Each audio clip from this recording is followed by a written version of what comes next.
আত্মীয়র বাসায় ২ দিনের জন্য বেড়াতে গিয়েছিলাম। সময়টা তখন ২০০৪ সনের। যার বাসায় বেড়াতে গিয়েছিলাম তাদের আর্থিক অবস্থা বলা চলে অনেকটাই খারাপ ছিল, দুর্বল ছিল। সম্পর্কে আমার আত্মীয় হলে তার মেয়ে আমার বান্ধবী ছিল। তাই বান্ধবীর সাথে যাওয়ার জন্য অনেক কান্নাকাটি করছি বলেই আমার মা আমাকে যেতে দিছিল।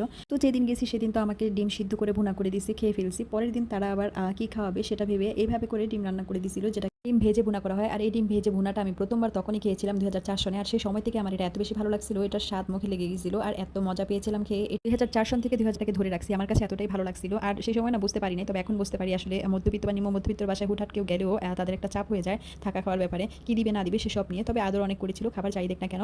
আজকে দুপুরে কিন্তু এই মজাদার ডিম ভুনাটা দিয়ে অনেকগুলো ভাত খেয়েছি।